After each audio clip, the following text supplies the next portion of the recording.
কোনো কিছু নাই।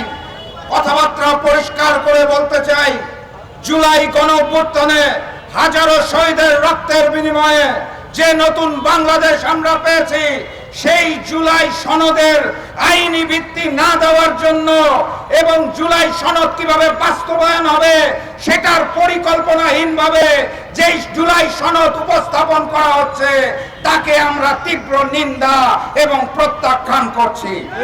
স্পষ্ট ভাষায় জানিয়ে দিতে চাই, জুলাই সনদের আইনি ভিত্তি লাগবে এবং জুলাই সনদের আলোকেই আগামী জাতীয় নির্বাচন হতে হবে। সম্মানিত সাথী এবং বন্ধুগণ, অগাস্ট মাসের 5 তারিখে ফ্যাসিস্ট হাসিনা পতন আন্দোলন শুধুমাত্র হাসিনা এবং আওয়ামী লীগের বিরুদ্ধে ছিল না, বরং ওই হিন্দুস্তানের বিরুদ্ধে ছিল, ভারতীয় আগ্রাসনের বিরুদ্ধে ছিল, ভারতীয় আধিপত্যবাদের বিরুদ্ধে ছিল।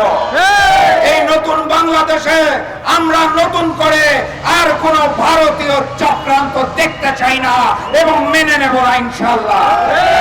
স্বৈরাচারহীন বাংলাদেশ করার জন্য, নতুন বাংলাদেশ করার জন্য আগামী জাতীয় নির্বাচন উভয় কক্ষে পিআর পদ্ধতিতে নির্বাচন ব্যতীত আর কোনো গতি নাই।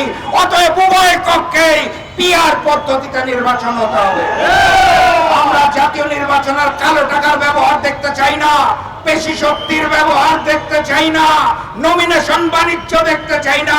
পিআর পদ্ধতিতে নির্বাচনের মাধ্যমে জনতার সরকার আমরা গঠন করতে চাই।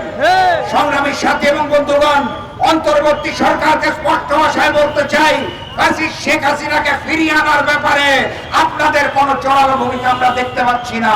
কথাবার্তা পরিষ্কার, দিল্লি সরকারকে চাপ দিন, কূটনৈতিক আলোচনা করুন, হাসিনাকে ফিরিয়ে আনুন, ফাঁসি কাস্টে তাকে দেখার জন্য আমরা সবাই অপেক্ষায় রয়েছি।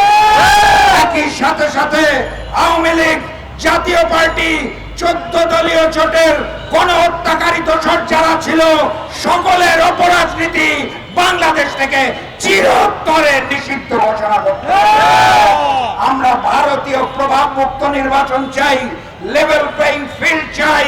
ওই শেখ হাসিনা যেভাবে করে দেশকে ভারতের হাতে তুলে দিয়েছিল, সেখান থেকে আমরা স্বাধীন সার্বভৌম বাংলাদেশ চাই। 3 দিনের কর্মসূচির প্রথম দিন আজকে বিক্ষোভ মিছিল হয়েছে। আগামীকাল 7টি বিভাগীয় শহরে গণসংযোগ হবে জাকপার পক্ষ থেকে এবং 26 তারিখ সকল সাংগঠনিক জেলায় জাকপার 7 দফা দাবি নিয়ে বিক্ষোভ মিছিল হবে।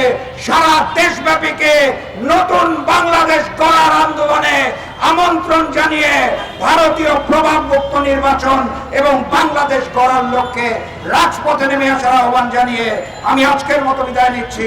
বিজয়ের পথযাত্রা শুরু, জীবন অথবা মৃত্যু। আসসালামু আলাইকুম।